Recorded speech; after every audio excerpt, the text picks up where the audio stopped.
Hello and अस्सलाम वालेकुम to everyone, welcome back to Paradise Academy. So dear friends, एक important good news सारे FEE selectees के लिए यहाँ पे आ चुका है कि JKSSB ने फाइनल सिलेक्शन लिस्ट निकाली है for the post of accounts assistant in finance department. Right, जैसे कि आपको पता था टोटल पोस्ट वर 972, लेवल 5 की जॉब है, यूटी कैडर पे रहने वाली है। तो ये इसका ब्रेकअप आप देख सकते हो कि किस कैटेगरी में कितनी टोटल नंबर ऑफ पोस्ट्स है। इसका एलिजिबिलिटी क्राइटेरिया ओपन मेरिट के लिए 50% मार्क्स था और बाकी के लिए 45%। राइट, तो देन उसके बाद आपको अब मैं शॉर्टकट में बताऊंगा कि 28 जनवरी 2024 को इसका एग्ज़ाम हुआ था, फिर इसका प्रोविजनल लिस्ट निकाला गया था।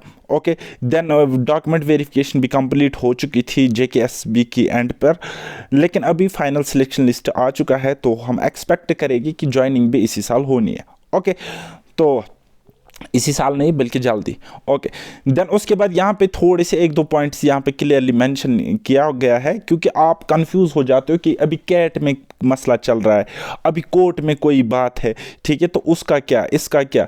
तो भाई साहब यहाँ पे क्लियरली लिखा है कि जो आपने फाइनल सिलेक्शन लिस्ट देखा है, ठीक है, ये निर्भर करेगा, डिपेंड करेगा outcome of the any court. जो कोर्ट में कोई भी मसला होगा, कैट में होगा या जेएंड के हाई कोर्ट में होगा, ठीक है, तो ये उसके बाद ही मतलब डिसाइड होगा कि इस लिस्ट का क्या होना है, क्या रहना है, ठीक है, ये आउटकम रहना है। ओके, सो देन उसके बाद पॉइंट नंबर 2 आप देख सकते हो, the list shall also be subject to the outcome of such inquiry involving any candidates as figuring in this list.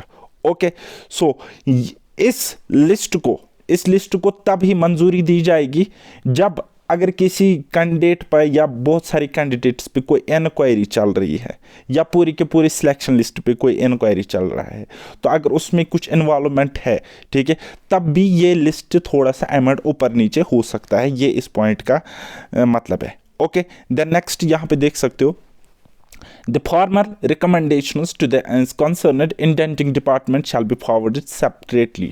ठीक है, अब जो इंडेंट दिया था फाइनेंस डिपार्टमेंट ने JKSSB को कि आप इस पर रिक्रूटमेंट कंप्लीट करके हमें दे दीजिए, अब उसकी रिकमेंडेशन फॉरवर्ड कर दी जाएगी फाइनेंस डिपार्टमेंट को। ये इस पॉइंट में लिखा गया है। Next, the candidates whose recommendations are kept withheld shall submit the requisite documents या certificates within a period of 1 month।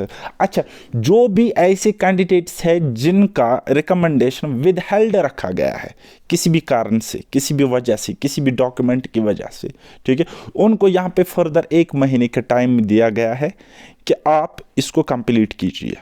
ठीक है, जो भी कोई डॉक्यूमेंट है जहाँ पे कोई डिफिशेंसी आ रही है, तो उसका एक प्रॉपर डॉक्यूमेंट आप लाइए और 1 महीने के अंदर अंदर ये प्रोसेस कंप्लीट कर दीजिएगा। राइट, देन उसके बाद पॉइंट नंबर 5 में ये क्लियरली लिखा है कि ये फाइनल सिलेक्शन लिस्ट बनाया गया है आपके वो डॉक्यूमेंट्स पे, उन डॉक्यूमेंट्स की बुनियाद पर जो आपने प्रोड्यूस करे हैं JKSSB के सामने। ठीक, किसी भी स्टेज पर अगर आपका कोई भी डॉक्यूमेंट या कोई भी इंफॉर्मेशन गलत पाई गई, तो आपका जो यहाँ पे जॉब का प्रोसेस है या जिसको हम कैंडिडेचर कहते हैं, उसको कैंसिल किया जाएगा किसी भी स्टेज पे। ओके, राइट, तो अभी आप अपना नाम वगैरह चेक कर सकते हो नीचे यहाँ पे स्क्रॉल करके। ओके, तो ये कुछ इस तरीके से मेरिट बनाया गया है। तो विद हेल्ड कोई कैंडिडेट है क्या यहाँ पे? हाँ, ये देख लीजिए, एक कैंडिडेट यहाँ पे मैं आपको दिखा रहा हूँ, RWH subject to production of valid within date domicile certificate. ठीक है ना, इनका थोड़ा सा यहाँ पे विद हेल्ड रखा गया है और इनको फर्दर 1 month का टाइम, 1 महीने का टाइम दिया चुका है। ओके, तो ऐसा ज़्यादा कुछ रिकमेंडेशंस यहाँ पे विदहेल्ड नहीं रखी गई है, सिर्फ और सिर्फ डोमिसाइल को ही लेकर यहाँ पे थोड़ा सा इशू हुआ है। राइट, बट डोंट वरी, ये भी सॉर्ट आउट हो जाएगा with in couple of days, तो घबराने की कोई ज़रूरत नहीं है। ये था एक इम्पॉर्टेंट सा अपडेट। मैं आपको एक और बात यहाँ पे कहना चाहूँगा, आपका सिलेक्शन या तो हुआ होगा या तो नहीं हुआ होगा, इतनी बात तो कंफर्म है। कुछ बच्चों का इवन के लास्ट टाइम सिलेक्टेड थे, वो इस बार वो सिलेक्शन लिस्ट में नहीं है, बहुत ज़्यादा हार्ड वर्क करने के बावजूद। ठीक है, कोई मसला नहीं है, घबराना नहीं है, मेहनत करते रहना है, लक भी एट द एंड मैटर करता है। मेरा भी अगर एग्ज़ाम क्वालिफाई हुए तो ये भी तो लक ही था कि मैंने मेहनत करी, ठीक है। Otherwise I was not able to study, ठीक है। तो मैं इस लायक भी नहीं था कि मैं पढ़ पाऊँ 2 घंटे 4 घंटे बाकी लोगों की तरह, मेरे पास तो टाइम ही नहीं था। लेकिन अगर मेरे पास हुआ तो अल्लाह ने मदद करी, मुझे पेशेंस दिया, ठीक है। आपका भी एक दिन हो जाएगा, सबका हो जाएगा, बस अपनी अपनी कंसिस्टेंसी बनाए रखे, ठीक है। अपनी जगह कंसिस्टेंट आपको रहना है, पेशेंट आपको रहना है, यानी कि पेशेंस सब्र का काम है, ठीक है। सब्र आपको रखना है, और तो और आपको तैयारी करनी है राइट डायरेक्शन में जाके, ठीक है। राइट डायरेक्शन और सही अप्रोच लगा के आपको तैयारी करनी पड़ेगी, तब जाके आप कम टाइम में एग्ज़ाम क्वालिफाई कर सकते हो। मेरा छोटा सा इनिशिएटिव ये है कि मैंने यहाँ पे अपना चैनल बनाया है पैराडाइज एकेडमी। इसमें आपको थोड़ा सा कंटेंट मिल सकता है तो ले लो, ठीक है।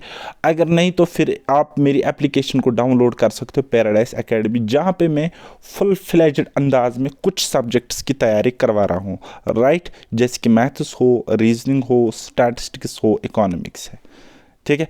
तो बाकी पोर्शंस भी जितने पे मुझे कमांड होगी मैं आपको यहाँ पे कंटेंट प्रोवाइड करा दूंगा। लेकिन मुझसे फ़िलहाल के लिए अगर आपने कंप्लीट पढ़ना है तो इन चीज़ों का ख्याल रख के आप हमारी एप्लीकेशन पैराडाइज एकेडमी डाउनलोड कर सकते हो। डेमो लेक्चर्स यूट्यूब पे आपको मिलेंगे। सो मिलता हूँ नेक्स्ट किसी वीडियो में, तब तक के लिए बाय बाय, टेक केयर, अल्लाह हाफिज़ और मेहनत करते रहिए।